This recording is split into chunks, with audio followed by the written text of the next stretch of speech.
Hey, Crinji here for Sticky Trigger, having a first look at Tales of Berseria. It's coming up for a release later in January. I'm keen as heck for it because the Tales series typically has got a hit, a miss, a hit, a miss. Xillia was absolutely a hit. Zestiria was definitely not. So I'm hoping to go the Berseria. Kind of brings it back to what I really love about the Tales games. In Vesperia, in Xillia, Grace's was okay, I guess. Let's have a look. So this is the demo, obviously, and we've got two scenarios here. We have scenario mode. So that would have some story or some characters or some plot details. And then we have battle mode, which is maybe a boss rush. I'm going to jump into scenario mode first. Enable tutorials? No. Okay, so straight up, there are the options. Well, the control scheme, rather.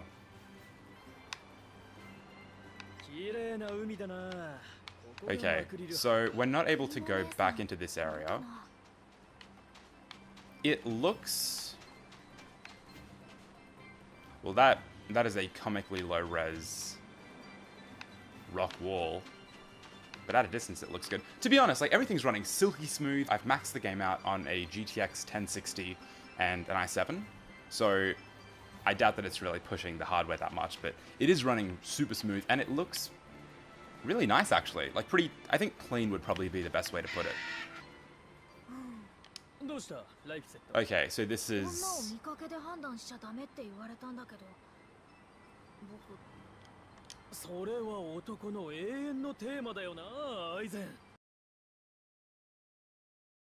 Okay, so that was one of the Tales skits. It's basically just ambient conversation, I guess. It lends itself to character development in a way that a lot of other RPGs don't really focus on as much.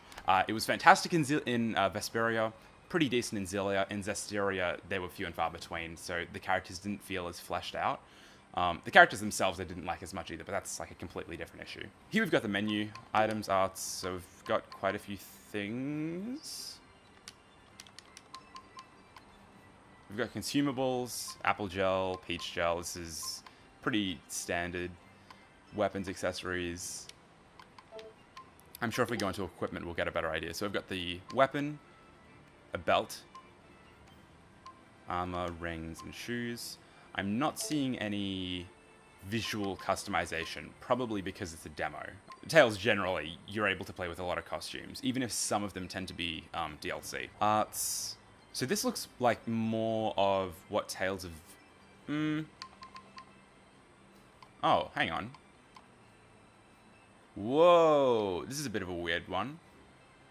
Break Soul, Mystic Arts.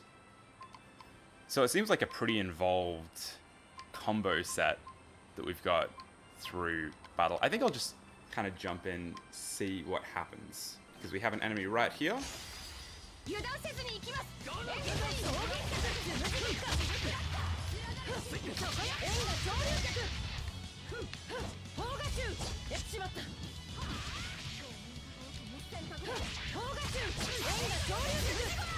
It's interesting that you can run in any direction. There's no sort of playing to one, like on a 2D plane. So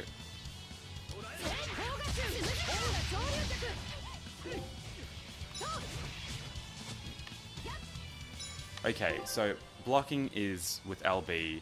Dashing, no, you can change your targeting with RB. LT and RT. Oh, RT is the Mystic Art shirt. It's very stylish, and it also feels like... It feels like the movement, there's weight to it. Zestiria did not feel weighty at all.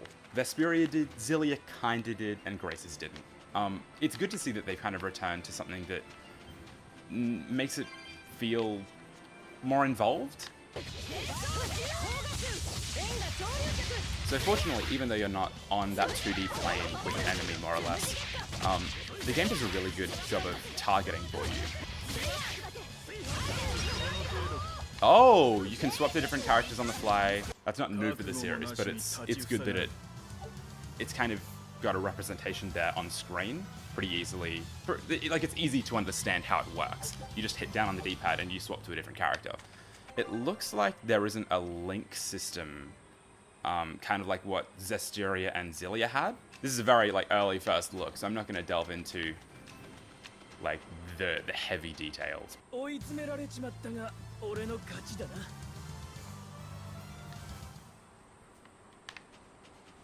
Just in that skit and in like the post-battle victory screen, more or less, the characters don't seem as like shallow as Zestiria is. Vesperia and Zillia had fantastic character design, great character growth over the course of the story. Zestiria had a very, very slow start. So I guess we'll try and go to the objective now, because this is a very open area.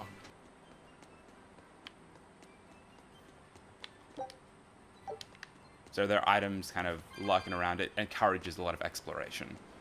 And we just realized that we can hold down our B to see the objective. It's search for Grimer at Mackerel Beach. I feel like I'm almost like getting flashbacks to some of Final Fantasy XII's more open areas. Maybe it's just that these are here and that's like almost exactly what FF12 had. So we go from one big area to another big area. Alright, so let's just go to our objective.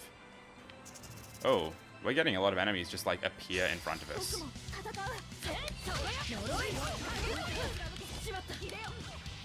While I'm here, I'll have a look at our arts. So we've got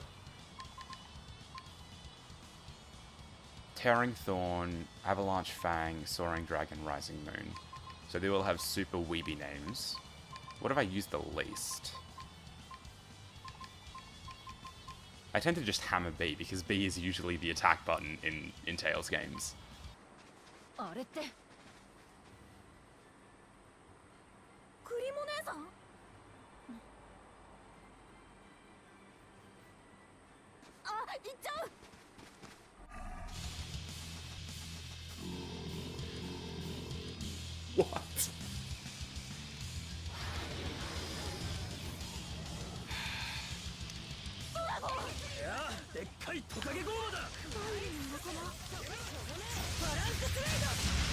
So if we want to use someone else's arts like the healer, we'll go into arts, get them to use first aid on me. Alright, cool. So now that I've got that, I can pull this move out.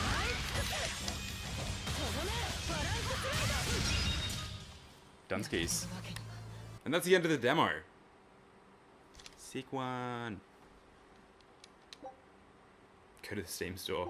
That's a bit quick, mate. So that was the Tales of Berseria demo. The scenario mode, I guess. Battle mode, I can only assume would throw you more into like, yeah, that sort of boss rush kind of deal. But as far as a first look, I'm actually really impressed with what they've got on offer. As far as the battle system goes, and as far as how the characters move, how they perform in battle, and also their personalities, they seem a lot more, well, a lot less shallow than a lot of the characters that we got out of Tales of Zestiria, for example. Visually, the game looked gorgeous, actually. I really, like, I've always loved the anime kind of style that the Tales series has always been chasing, not trying to go for that sort of photorealism that I guess Final Fantasy has always been obsessed with. And I think the game often comes out better for it, and this is absolutely a good example of that. It's not crazy, like, it's not a detail overload, but what's there looks great. And as far as, you know, a game that actually is getting released on the PS3 in Japan, they did a really good job of making it look like a new PC game. I'm definitely looking forward to the game's release later this month on PC and PS4 in this region. I'm pretty sure it's just PS3 in Japan. But for our review, because Sticky Trigger will be posting a review on Tales of Berseria, be sure to subscribe to our YouTube channel at youtube.com/stickytrigger and check out the website stickytrigger.com for that and everything else that we post. For now though, that's all from me. Thanks for watching.